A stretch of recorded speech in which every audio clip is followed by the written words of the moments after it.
सो hey guys, Kubernetes के ऊपर आज हम बात करेंगे। और ये मैं एक सीरीज लेके आ रहा हूँ क्यूबरनेटिस के ऊपर। थोड़ा सा एडमिन लेवल की प्रोफाइल में आएंगे कि क्यूबरनेटिस का एक्चुअल में यूज केस क्या है और कंपनी इसमें कैसे काम कर रही है।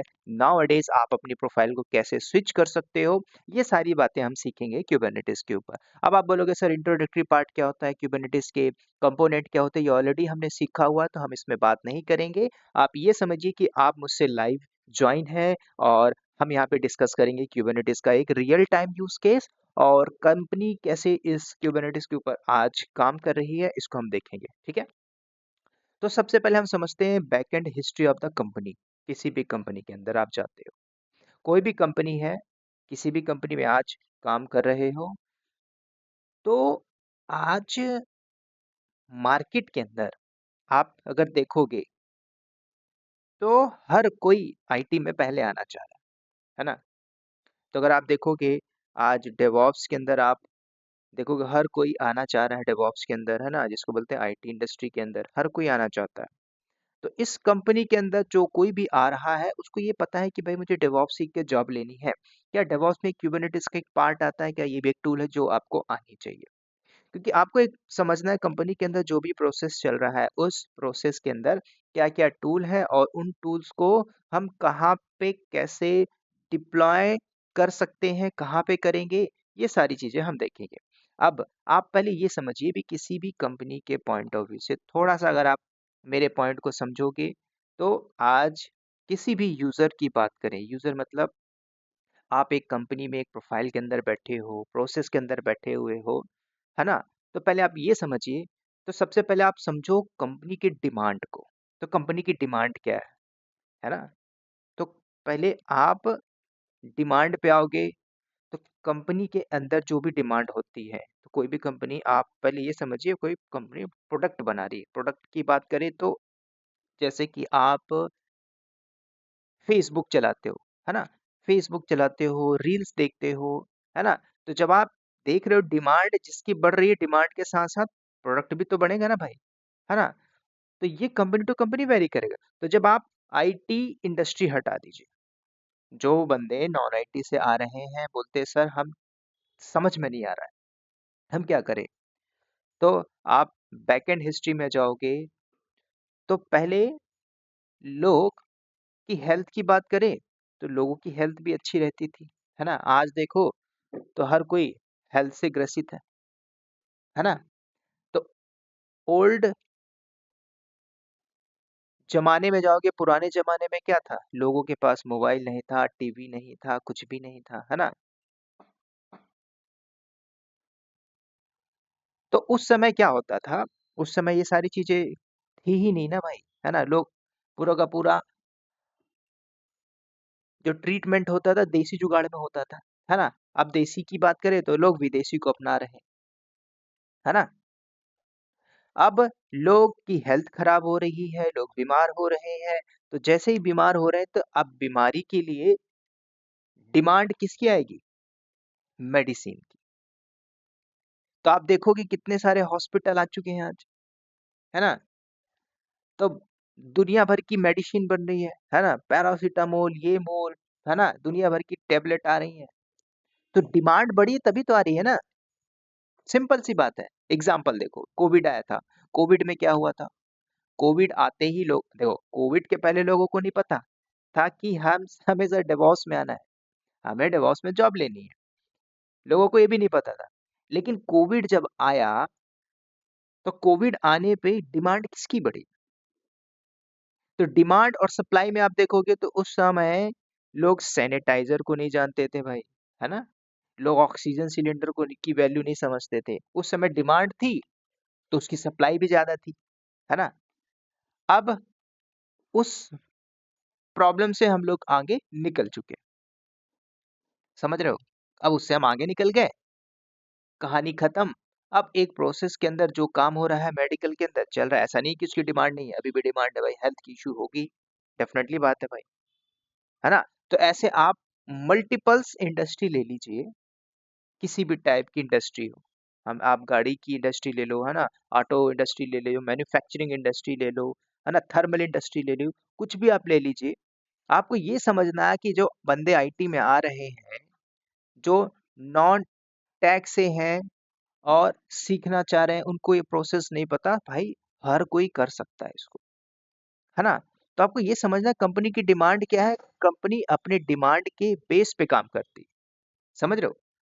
तो वही इम्पोर्टेंट है, कुबरनेटिस एक इम्पोर्टेंट टूल है जो आपको एज अ डेवऑप्स इंजीनियर आपके पास आना चाहिए।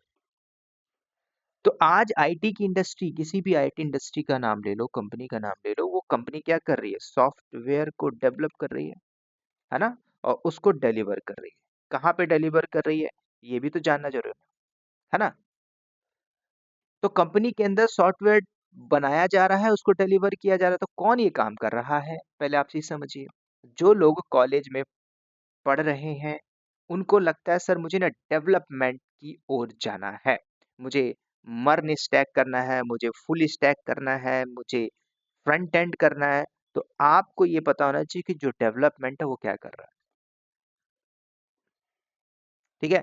डेवलपमेंट के प्रोफाइल में कोड को आपने डेवलप किया, डेवलप करने के बाद कोड की जो डिलीवरी है ना, वो कौन कर रहा है, ये आप देखना है ना। एग्जाम्पल समझो, आपने बर्गर मंगा लिया, तो जब आपने बर्गर मंगाया तो बर्गर बनाने वाला वो डेवलपर था जिसने बनाया, और जो लेके जा रहा था वो डिलीवरी बॉय है भाई, समझ रहे हो? कहाँ लेके जा रहा है, उसको भाई अपने डेस्टिनेशन तक लेके जाना है, सिंपल समझो प्रोसेस को। तो डेवलपमेंट का काम है, डेवलपमेंट का काम जो डेवलपर है, तो डेवलपर लोग अपना काम कर रहे हैं बैठ के, है ना? तो अब ये जो डेवलपर है, कैसे बनते हैं डेवलपर? क्या आप ये लिनक्स पढ़ के डेवलपर बन जाओगे, एडब्ल्यूएस पढ़ के डेवलपर बन जाओगे? नहीं भाई, आपको मास्टरी रखनी होगी किसी ना किसी लैंग्वेज के ऊपर। चाहे आप सी प्लस प्लस पे स्ट्रांग बनिए, चाहे आप जावा को रखिए, है ना, चाहे आप पाइथन को रखिए। तो अब आपको ये भी देखना है कि डिमांड किसकी है आज आईटी इंडस्ट्री में, है ना? मैं बात बार वही आपको समझाने की कोशिश कर रहा हूँ, डिमांड के हिसाब से आपको काम करना है। अब आप बोलते हैं सर मैं लिनक्स में जॉब करना चाहता हूँ, तो डिमांड देखिए ना, आज मार्केट के अंदर नहीं है ना, फिर भी आप लोग लिनक्स पढ़ रहे हो। कितना? आप लिनक्स के लिए सर्टिफिकेशन कर रहे हो, आप लिनक्स के इंटरव्यू क्वेश्चन प्रिपरेशन कर रहे हो, आप लिनक्स में प्रिपरेशन कर रहे हो जॉब के लिए, जो प्रोबेबिलिटी आपकी 1% है, समझ रहे हो, 1%। समझो मैं जो पूरा प्रोसेस बता रहा हूँ। तो आप एक डेवलपर हो, सब, है ना? डेवलपर क्या कर रहे हैं, सॉफ्टवेयर को डेवलप किया, डेवलप करने के बाद अब यहाँ पे ध्यान से सुनना, जो लोग बोलते हैं डेवऑप्स, है ना, अब इसने क्या किया, सिस्टम एडमिन। अब कंपनी के अंदर आप सिस्टम एडमिन किसको बोलते हो, है ना? सिस्टम एडमिन कौन है? तो सिस्टम एडमिन किसको बोला जाता है? तो सिस्टम एडमिन की एक रिस्पॉन्सिबिलिटी ये होती है कि भाई इस प्रोडक्ट को, इस सॉफ्टवेयर को हमें कस्टमर तक डिलीवर करना है, दैट्स इट। समझ रहे हो? कस्टमर तक हमें डिप्लॉयमेंट करनी है, डिलीवर करना है। अब ये डिलीवरी कैसे होगी, है ना? अब आप बोलोगे सर हमने डिप्लॉयमेंट किया, डिलीवरी करेंगे, कहाँ पे करेंगे? बात ये आ रही है ना। तो जब जब आपने डिलीवर की बात की, तो डिलीवर कैसे करोगे, ये पूरे प्रोसेस को हम समझेंगे, तभी बहुत इंपॉर्टेंट हो। तो आपने क्या करोगे, डेटा सेंटर लगाओगे। अभी देखो, मैं यहाँ पे आपसे अभी एडब्ल्यूएस क्लाउड नहीं बात कर रहा हूँ, मैं आपसे एजूर क्लाउड पे बात नहीं कर रहा हूँ, मैं आपसे गूगल क्लाउड पे, मैं आपको पूरा डिप्लॉयमेंट का प्रोसेस बता रहा हूँ। आप जाइए 15 साल पहले चले जाइए, पहले क्लाउड था क्या? कोविड से पहले भी देख लीजिए, था, लोगों को पता नहीं था। अब डिमांड जैसे बढ़ी तो डिमांड और सप्लाई भी बढ़ गई। आज लोग बोलते हैं सर हमें क्लाउड चाहिए, क्लाउड सीखना है जॉब मिलेगी, क्लाउड सीखना है जॉब मिलेगी, ये करना है जॉब मिलेगी। मिलेगी, आप एक पूरे प्रोसेस को तो फॉलो करिए, राइट? पहले क्या था, 15 साल पहले ना तो आपको वर्चुअलाइजेशन का कॉन्सेप्ट नहीं था, है ना, ये भी नहीं थे पहले। पहले आपके पास कोई क्लाउड भी नहीं था। तो जब आपके पास पहले ये सारे कॉन्सेप्ट नहीं थे, तो हम कैसे करते थे? तो हम लोग, मैं अपनी बात बता रहा हूँ, हम लोग मार्केट से जाते थे, फिजिकली सारा कुछ परचेस करके लाते थे। और उसके ऊपर के हमने ओएस डाल दिया। ओएस डालने के बाद जो भी प्लेटफॉर्म है हमने सेटअप किया, उसके बाद सॉफ्टवेयर को वहां पे हमने डिप्लॉय कर दिया। डिप्लॉय करने के बाद हमने इंटरनेट में उसमें एक्सपोज मार दिया। उसके बाद हमने उसको क्या किया, अपनी वेबसाइट के साथ लिंक करने के बाद उनको हमने हैंड ओवर कर दिया। तो वो अपने पर्टिकुलर काम को उस मतलब थ्रू द वेबसाइट परफॉर्म करते थे। तो आप किसी कंपनी में हो, आप किसी कंपनी में हो और आपको बोल दिया गया कि आप हमारी कंपनी का प्रोजेक्ट लेके एक ऐसा एप्लीकेशन बना दीजिए जिस एप्लीकेशन से हम पूरा काम कर ले, मतलब एक प्रकार से थर्ड पार्टी, है ना। तो थर्ड पार्टी बन के ऐसा भी होता है ना सर, हम थर्ड पार्टी पेरोल पे काम कर रहे हैं, आप क्लाइंट के लिए काम कर रहे हो टीसीएस में हो, लेकिन आप उसे किसी कॉन्ट्रैक्टर या वेंडर पे काम कर रहे होगे थर्ड पार्टी के पेरोल पे, समझ रहे हो। तो ये सारे काम ऐसे भी कर सकते हो। तो अब जब आप बैकएंड में, अभी भी ऐसा नहीं है, अभी भी लोग ऐसे काम कर रहे हैं। लोग बोलते हैं सर मैं यहाँ पे था, कॉन्ट्रैक्ट में था, मैं क्या करूँ, है ना। तो ये सारी जो डिप्लॉयमेंट हो रही है, कर रहे हो आप, कहाँ पे कर रहे हो?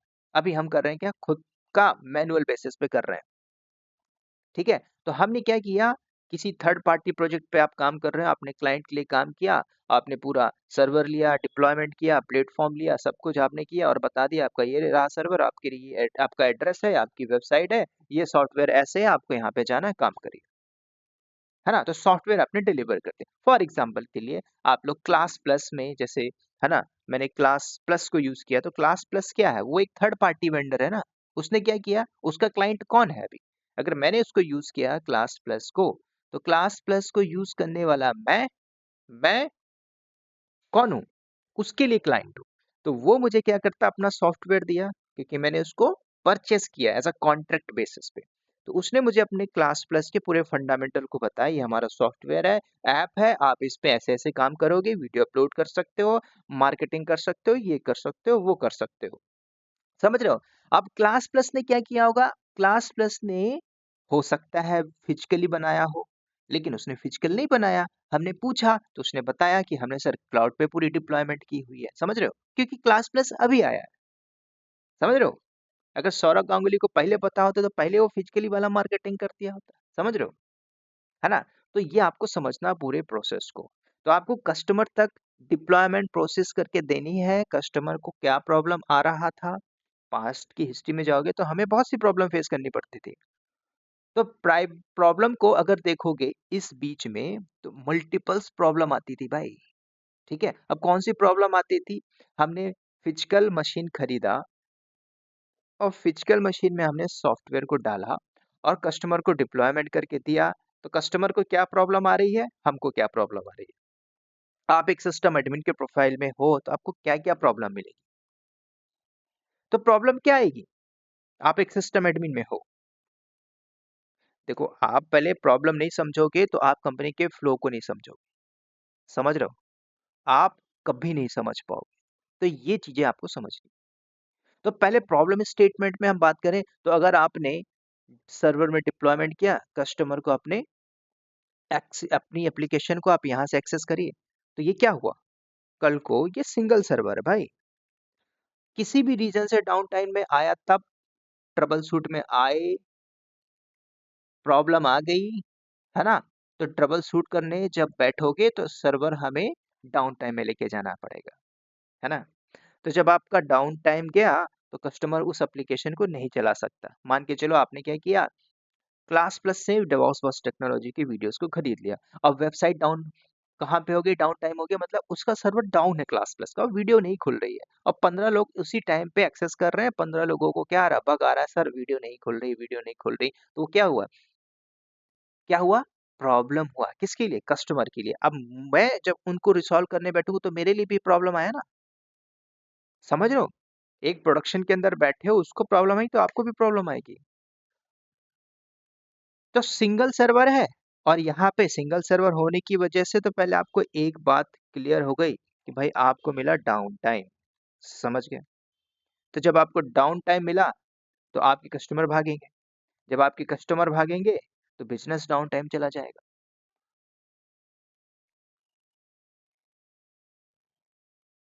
तो पहला सिंगल सर्वर है, डाउन टाइम आया, और आपको पता है कि आपने सिस्टम एडमिन के प्रोफाइल में आपने का पूरा पूरा कॉन्फ़िगरेशन किया है।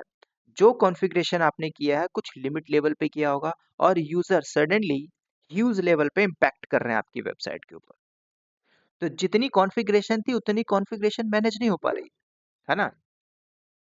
तो यूजर के हिसाब से भाई इम्पैक्ट आ रहा है। आपने 40 जीबी का रैम दिया हुआ है, और 40 जीबी रैम जो आपने डिप्लॉय किया है अपने सर्वर के ऊपर, इतनी ट्रैफिक को हैंडल नहीं कर पा रहा, उसको 400 जीबी चाहिए था, 4000 जीबी चाहिए था। तो कैपेसिटी के हिसाब से आपने जो खरीद के लाया था मार्केट से 40 जीबी, लेकिन आपको लेके आना था 400 जीबी, आपने लाया 40 जीबी। तो अब बताओ कि आपका सर्वर सडनली ट्रैफिक इंक्रीज हुआ आपके सॉफ्टवेयर पे, एप्लीकेशन पे, तो क्या होगा?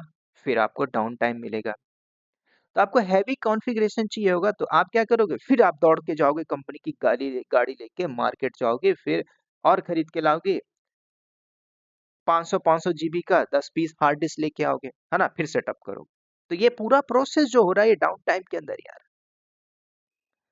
तो जब आपका डाउन टाइम हो रहा है कंपनी के अंदर, तो आपका भी डाउन टाइम आ जाएगा। समझ रहे हो? प्रोडक्शन के अंदर। तो एज़ अ सिस्टम एडमिन के अंदर देखो क्या-क्या प्रोफाइल आ रही है। ये सारी चीज़ें हमने किया है यार। ये सारी चीज़ें हम करते थे ऐसे।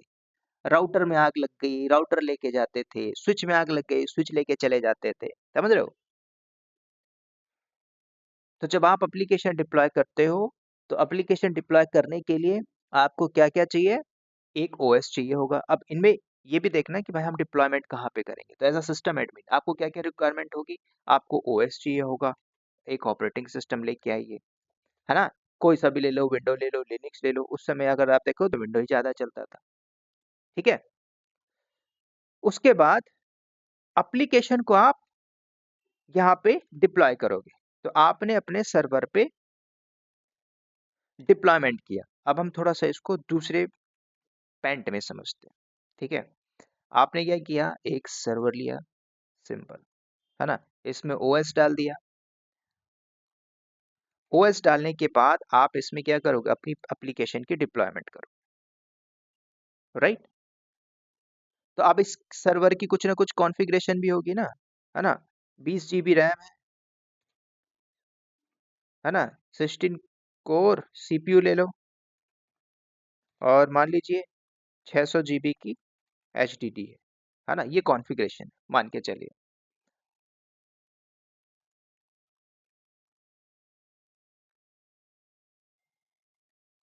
ठीक है, ये लीजिए। ठीक है, तो अब मान के चलिए आपने एक कॉन्फ़िगरेशन सिस्टम ले लिया। अब जो ओएस है ना? अब जो ओएस आपने लिया है, उसमें किसी एप्लीकेशन को रन करने के लिए आपको एप्लीकेशन ही चलाना है, ध्यान से सुनना। आपने कोई ऐसा ऐप बना दिया, एक डेवलपर ने एक ऐसा ऐप बना दिया, उसको रन करने के लिए जितनी रिक्वायरमेंट है, जितनी नीड है, ठीक है? वो नीड कितनी है?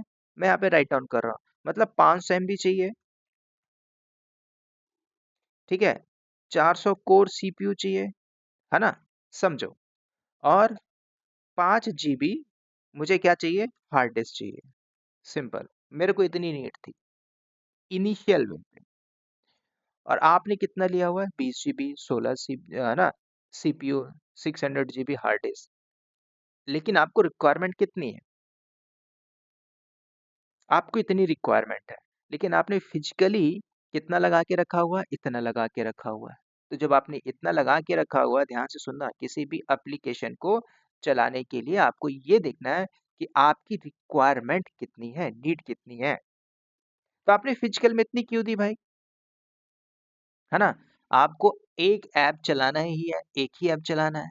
तो उस ऐप को चलाने के लिए आपने पूरा का पूरा सेटअप किया, ओएस चाहिए था, तो आपने ओएस लिया। तो ऑपरेटिंग सिस्टम तो भाई आपका हार्डवेयर यूज़ करेगा ही करेगा, सिंपल सी बात है ना? तो इसलिए हमने इतना रैम असाइन किया। लेकिन अगर आप फिर भी समझो, तो ऑपरेटिंग सिस्टम आपका फिर भी 2 जीबी रैम यूज़ करेगा, है ना? 500 एमबी रैम यूज़ करेगा। तो ओवरऑल देखोगे यहाँ पे परफॉर्मेंस की बात करें, तो ओवरऑल जो रैम मान के चलिए 20 GB रैम यूज हो रही है ना, सॉरी, मान के चलो 4 GB रैम यूज हो रही है और 2 कोर आपका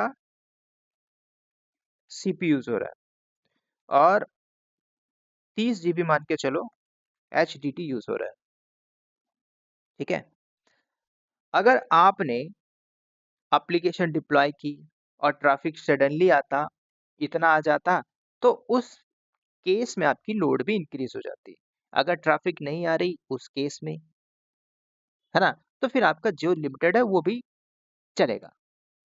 तो जब तक आप एक किसी इंडस्ट्री में हो और आपने डिप्लॉयमेंट किया है, ट्रैफिक जितनी आ रही उस लेवल पे मैनेज हो रहा है, ठीक है। लेकिन अगर आप चाहते हो, जब तक ट्रैफिक नहीं आती, ट्रैफिक का मतलब क्या है, जो हिटिंग करते हैं आपकी वेबसाइट को, ऐप को, है ना, तो क्या आप उस इस जो आपने रिसोर्स लिया हुआ है, तो फिजिकल मशीन के कॉन्सेप्ट में, फिजिकल जो आपने डिप्लॉयमेंट किया है कि भाई मैंने इतना यूज केस लिया है, इतना रैम लिया है, इतना हार्ड डिस्क लिया है, इतना सीपीयू लिया है और मेरे को चलाने के लिए भाई इसका आधे का आधा भी नहीं चाहिए, लेकिन इतना जो रिसोर्स आपने लिया है वो तो पूरा वेस्ट हो जाएगा, उसका कॉस्ट बढ़ेगा, समझ रहे हो। जिस इंसान को 1 BHK में हो जाता है, वो 6 BHK लेके क्या करेगा, रेंट ही पे करेगा, समझ रहे हो। उसमें क्या हम दूसरी एप्लीकेशन डिप्लॉय कर सकते हैं, नहीं कर सकते। तो ये एक ट्रबल था, एक प्रॉब्लम था, क्योंकि हमने एक कंप्यूटर के अंदर किया ना, तो एक कंप्यूटर के अंदर एक ही एप्लीकेशन हमने डिप्लॉयमेंट किया, क्योंकि भाई इसके अंदर और भी रीजन होता था। तो ये सब कुछ करने के लिए हमें भाई लिनक्स में आपने पढ़ा हुआ सेपरेट लाइब्रेरीज चाहिए। तो जब आप सेपरेट लाइब्रेरीज यूज करोगे तो बाइनरीज चाहिए, तो इसकी एक सेपरेट रिक्वायरमेंट है। हम दूसरी एप्लीकेशन अगर चलाना चाहे, लोड करने की भी कोशिश करेंगे, तो पहली वाली एप्लीकेशन कॉन्फ्लिक्ट हो जाता था, उसकी लाइब्रेरी सारी कॉन्फ्लिक्ट हो जाते थे और बहुत सी प्रॉब्लम क्रिएट होती थी, फ्लक्चुएट होती थी। जब आप प्रोडक्शन पे अगर आप देखें, तो एक कंप्यूटर में एक ही एप्लीकेशन डिप्लॉयमेंट होती थी, एक एप्लीकेशन में मतलब एक कंप्यूटर में एक एप्लीकेशन डाल सकते हो। तो जहां पे भी डिप्लॉयमेंट करें, तो उसकी लाइब्रेरीज, बाइनरीज को आइसोलेट करें, क्योंकि फिजिकल मशीन के केस में ऐसा कोई कॉन्सेप्ट नहीं था और ना ही है कि एप्लीकेशन की जो लाइब्रेरीज है, बाइनरीज है, उनको आइसोलेट करना चाहते हो ऑपरेटिंग सिस्टम पे कर सकते हो क्या, तो एक ओएस के ऊपर एक ही डिप्लॉयमेंट कर सकते हो, समझ रहे हो। तो ये आपका एक सिंपल कॉन्सेप्ट, लेकिन आपको एक बात और मैं आपको बताता हूँ। तो ये सारी प्रॉब्लम आई, तो जब आप, प्रॉब्लम तो थी ना भाई, आज से 15-20 है ना, 15-20 साल पहले, तो पहले ये प्रॉब्लम थी जो हमने फेस किया था, है ना। तो इसके बाद मार्केट में हार्डवेयर बेस्ड वर्चुअलाइजेशन आया। कैसे बचाया गया, सिंपल समझो। तो ये फिजिकल मशीन है, तो इस फिजिकल मशीन के ऊपर आप डायरेक्ट ओएस ना डाल के, समझ रहे हो, तो हमने हार्डवेयर बेस्ड वर्चुअलाइजेशन कर लिया। अब आपने, जिस किसी ने भी मेरा VMware देखा होगा, लिनक्स वाला ट्यूटोरियल आपने देखा होगा, तो आपने जो VMware किया है उसमें हम क्या कर रहे हैं, मेरा विंडोज है, अगर आप देखना चाहो तो यहाँ पे आप देख सकते हो, ये VMware है।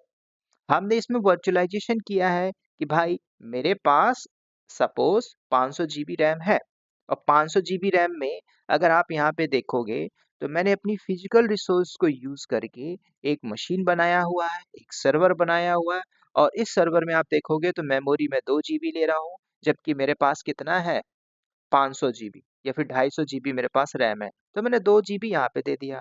प्रोसेसर मेरे पास कोर i7 है, तो मैंने यहाँ से 1 प्रोसेसर ले लिया। हार्ड डिस्क मेरे पास कितना है भाई, 500 जीबी से में से मैंने 20 GB यहाँ पे दे दिया, यूटिलाइज कर लिया मेरे फिजिकल रिसोर्स से, समझ रहे हो। अगर मैं अपने सिस्टम में ही डाल देता लिनक्स को, तो भाई मेरे इसमें सिर्फ लिनक्स ही चलता, विंडो नहीं चलता। कल को मैं उबंटू चलाना चाहूँ तो यहाँ पे एक और मशीन बना लूंगा, उबंटू चल जाएगी। कल को मुझे फेडोरा बनाना तो मैं फेडोरा भी चला लूंगा, समझ रहे हो, बात समझ रहे हो आप मेरी। है ना? तो ये वर्चुअलाइजेशन का कॉन्सेप्ट है। वर्चुअल बॉक्स हो गया, तो इसको हमने लोड किया। तो अब एक एप्लीकेशन को रन करने के लिए आपको 3 4 GB, 2 core, 30 GB hard disk चाहिए। तो हमने क्या किया, इसके अंदर एक वर्चुअल मशीन बनाया।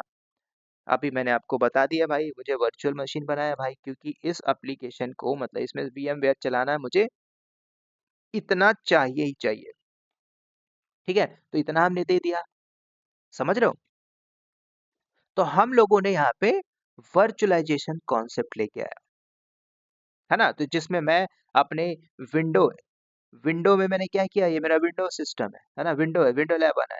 इसमें मैंने एक सॉफ्टवेयर डाला VMware का, और उसमें मैंने क्या किया, एक सेंटोस इंस्टॉल कर लिया। कल को मैं उबंटू चलाना चाहूँ, फेडोरा चलाना चाहूँ, रेड हैट 10 चलाना चाहूँ, तो भी मैं चला सकता हूँ। मल्टीपल्स OS चला सकता हूँ, समझ रहे हो? है ना? बात आ रही समझ में? क्योंकि एक अप है ना? क्योंकि भाई आपको ये पता होना चाहिए, कोई भी एक ओएस लेते हो भाई, वो 2 जीबी 3 जीबी रैम खुद ही ऑक्यूपाई कर लेता है, कैप्चर कर लेता है। तो जितना एप्लीकेशन को चाहिए चलाने के लिए, उतना तो भाई ऑपरेटिंग सिस्टम ही खा जाता है, समझ रहे हो? तो अगर आपको ये पता है ये सारी कॉन्सेप्ट, तो विदाउट ऑपरेटिंग सिस्टम आप अपनी एप्लीकेशन को रन कर सकते हो। तो उसकी लाइब्रेरीज को, बाइनरीज को आइसोलेट करके, तो ये कॉन्सेप्ट आ गया, तो भाई हार्डवेयर जो वेस्ट हो रहा है, बर्बाद होगा, तो उसको आप बचा सकते हो। समझ रहे हो मेरे बात को? तो ये सारी चीजें भी इंपॉर्टेंट।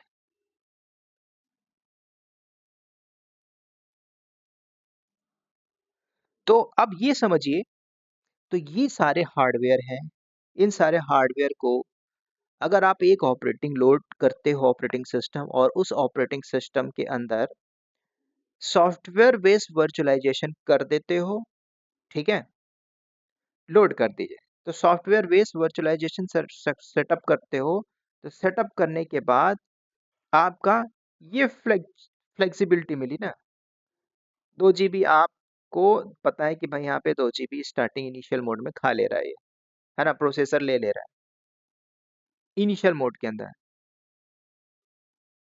तो जब आपने सॉफ्टवेयर बेस्ड वर्चुअलाइजेशन किया, तो उस केस में क्या हुआ आपका, तो जो VM आप यहाँ पे VM ले रहे थे, अभी देखो, अभी तो आपने VM पे बनाया, लेकिन अगर आप सॉफ्टवेयर बेस्ड वर्चुअलाइजेशन करोगे, तो ये कॉन्सेप्ट भी आपका फेल हो जाएगा। तो उस केस में आपके यहाँ पे ये खत्म, ये खत्म, फिर आपको कंटेनराइजेशन की सर्विस मिलेगी। अब कंटेनर क्या होता है? अब आपने जो डॉकर पढ़ा होगा, उसको पता होगा कि कंटेनराइजेशन का मतलब क्या होता है। और कंटेनर आपका कुछ ही नहीं है, ऑपरेटिंग सिस्टम के अंदर, ध्यान से सुनना, हम एक बंड ऑपरेटिंग सिस्टम के अंदर ही हम एक वर्चुअल बाउंड्री क्रिएट कर दिए, सिंपल सी बात, और कुछ नहीं। अब ये वर्चुअल बाउंड्री क्या है? ये क्या बोलता है कि इनिशियल स्टेज में इसे कोई भी हार्डवेयर की नीड नहीं है।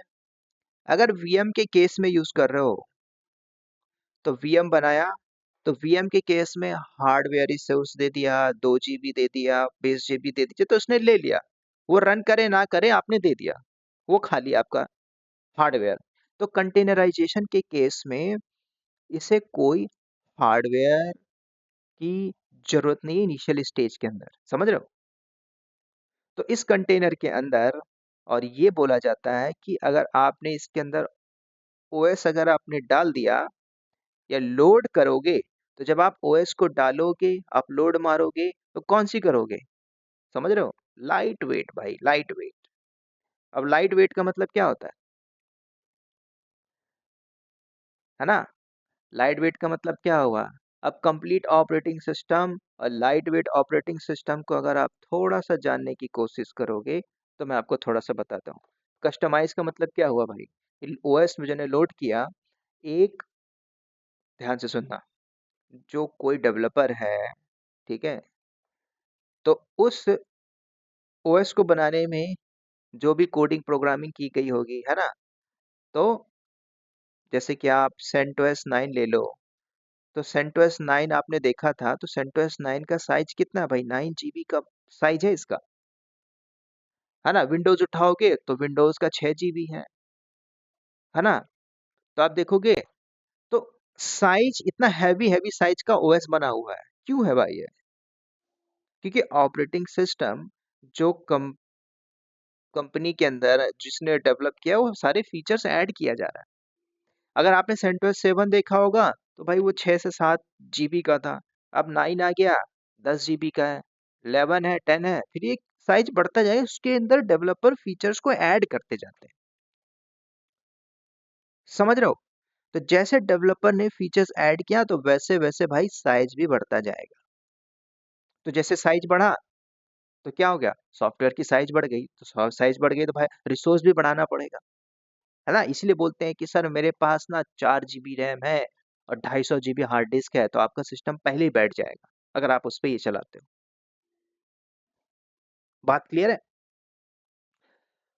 तो यहाँ पे जैसे ही डिमांड आई, मतलब कंटेनराइजेशन की सर्वर सर्विस आप यूज कर रहे हो, तो पहले ओएस समझिए। तो ये सारे फंक्शन, है ना, साइज आपका ओएस का कब बढ़ता है?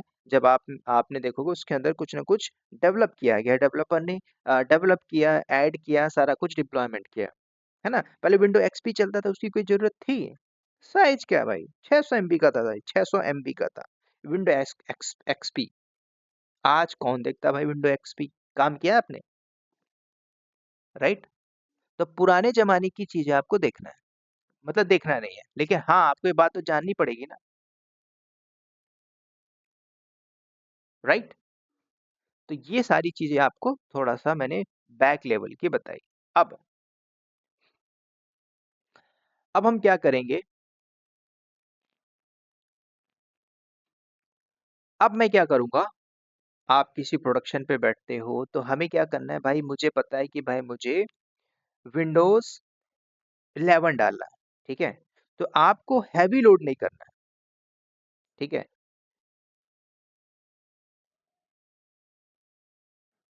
समझ रहे हो?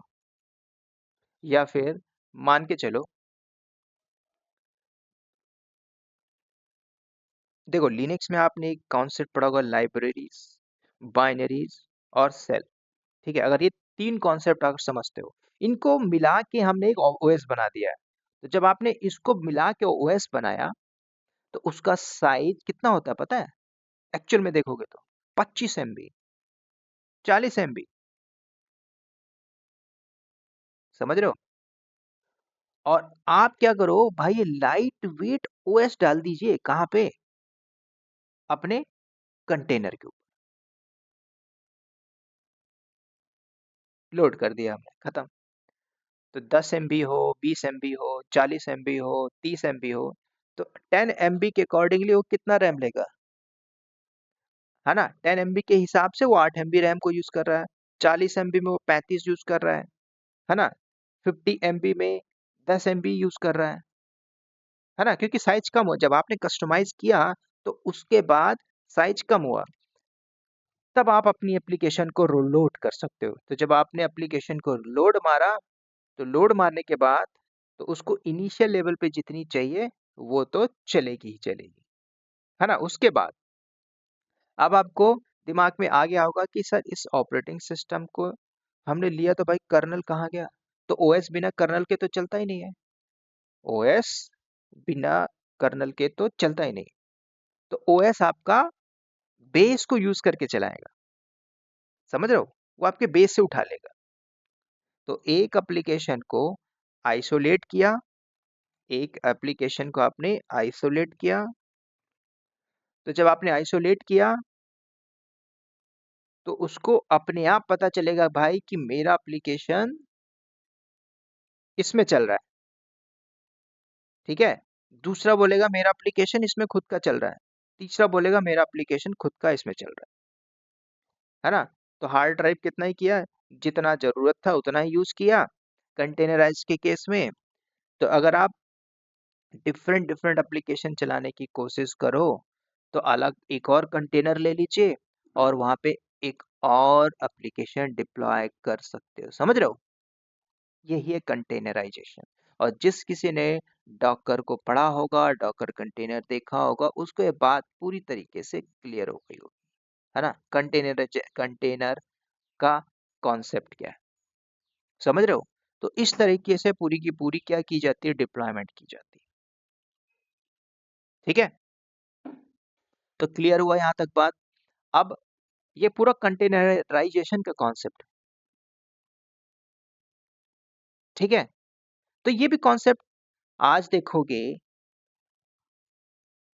8 GB का रैम है, 2 या 3 GB आप क्या कर रहे हो, 2-3 मशीन ही क्रिएट कर पा रहे हो, है ना? आप 3 एप्लीकेशन चला पा रहे हो या 5 चला पा रहे हो। लेकिन ऐसा है नहीं भाई, आज की डेट में अगर आपके पास 8 GB रैम है, अगर आप बेस ओएस 2 GB यूज करता है, 6 GB और बचता है, तो 6 GB के हिसाब से आप कितनी एप्लीकेशन चला सकते हो? तो एक एप्लीकेशन 500 ले लिया, दूसरा 500 ले लिया, तीसरा 500 ले लिया, तो आप 6 और 6 12 12 आप चला सकते हो आइसोलेट करके। तो बेनिफिट कहाँ हुआ, है ना? सॉफ्टवेयर बेस्ड वर्चुअलाइजेशन में कंपनी को प्रॉफिट हुआ और कंपनी आपको बोलेगी कि हमें सॉफ्टवेयर बेस्ड वर्चुअलाइजेशन चाहिए। समझ रहे हो?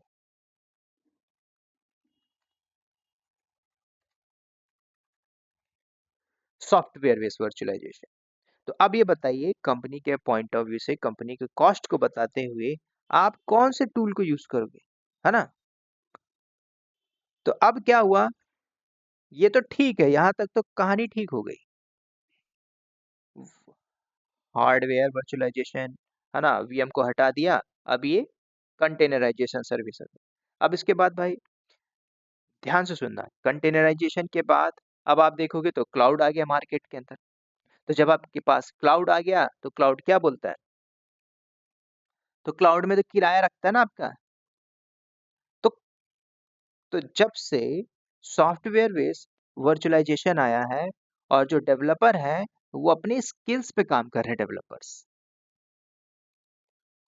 समझ रहे हो? वो डेवलपर अपने स्किल को ऐड करते हैं। जो डेवलपर बोलते हैं ना सर मुझे क्लाउड चाहिए कि नहीं चाहिए, भाई आपको ऐड करना ही पड़ेगा, है ना? तो आपको स्किल ऐड करना ही होगा। तो अपने कंप्यूटर पे, है ना, लाइट वेट इमेज बना के वहां पे आप डिप्लॉय कर सकते हो। किसके अंदर?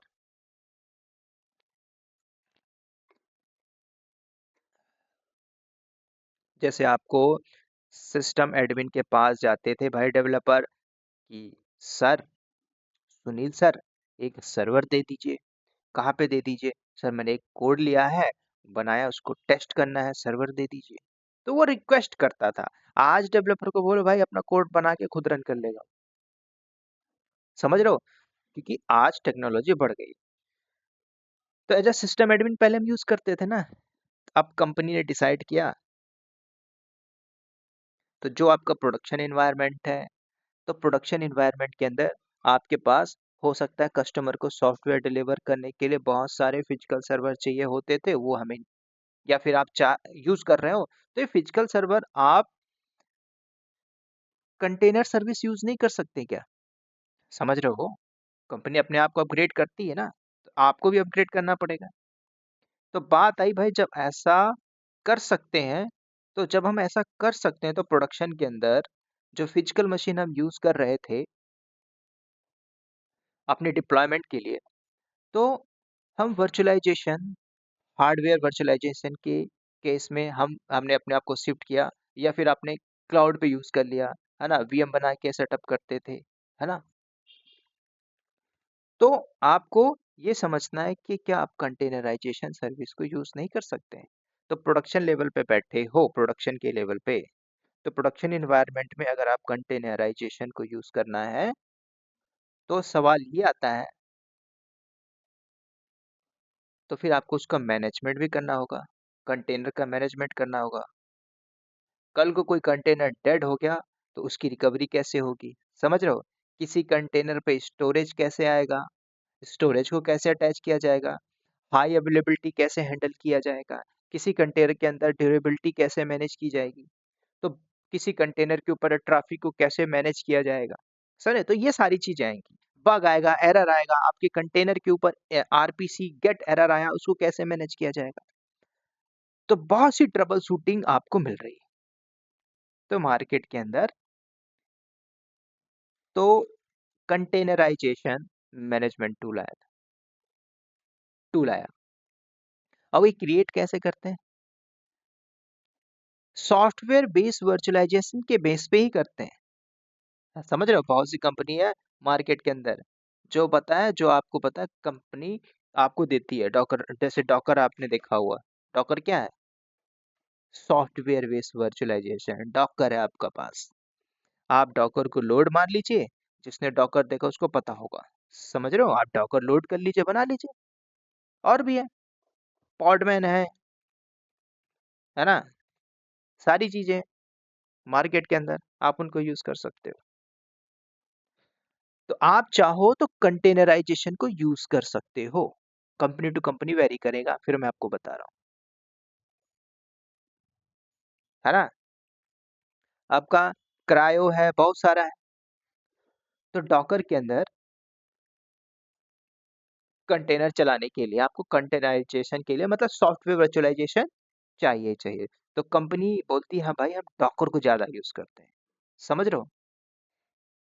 तो जब कंटेनर प्रोडक्शन पे लेके जाओगे तो कम, देखो समझो, कंटेनर जब आप डिप्लॉय करोगे तो कंटेनर को मैनेज करने के लिए भी हमें चाहिए ना उसके लिए टूल। तो आपने मेरे डॉकर के अंदर एक टॉपिक पढ़ा होगा जिसको बोला जाता है डॉकर स्वाम। समझ रहे हो? डॉकर स्वाम। तो उस डॉकर स्वाम को आपने किया होगा, तो उसको मैनेज करने के लिए डॉकर स्वाम।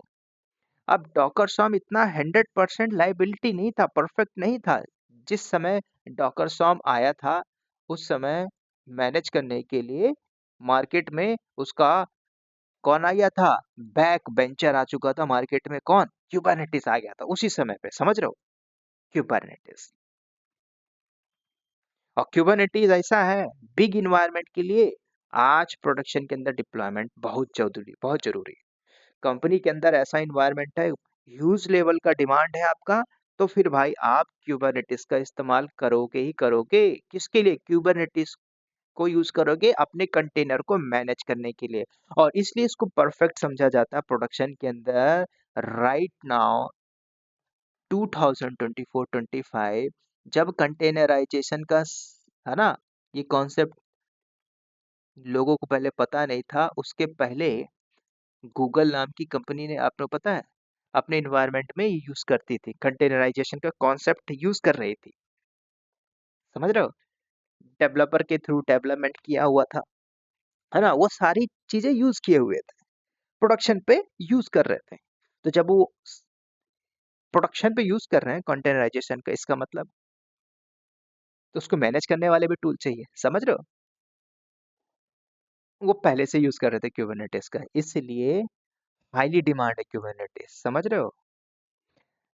पहले पहले लोग खुद पे काम करते हैं फिर उतार देते हैं मार्केट के अंदर। ठीक है, ये 10 साल पहले उस कौन यूज किया था? गूगल ने। फिर मार्केट पे लॉन्च कर दिया, फिर आज पूरी पब्लिक यूज कर रही है, आप लोग यूज कर रहे हैं, हम सब यूज कर रहे हैं भाई। समझ रहे हो? क्यूबरनेटिस,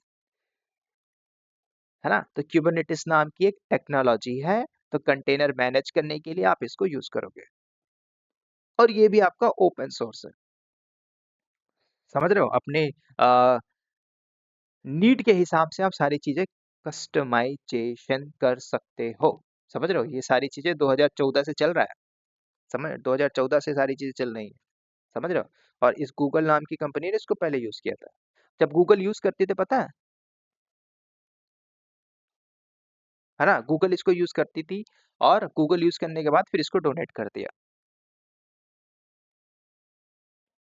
तो इसके वर्जन को भी तो कोई कोई ना कोई हैंडल करेगा। तो वर्जन को कौन हैंडल करेगा?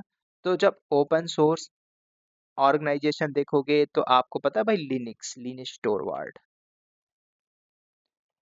तो लिनक्स ने क्या किया भाई, ले लिया ना इसको, सारे न्यू वर्जन मार्केट में लॉन्च कर दिए। लिनक्स, समझ रहे हो, लिनक्स फाउंडेशन। समझ रहे हो मेरी बात को? यहाँ तक क्लियर होगा आपको कि कहाँ पे कैसे यूज करना है क्यूबरनेटिस को।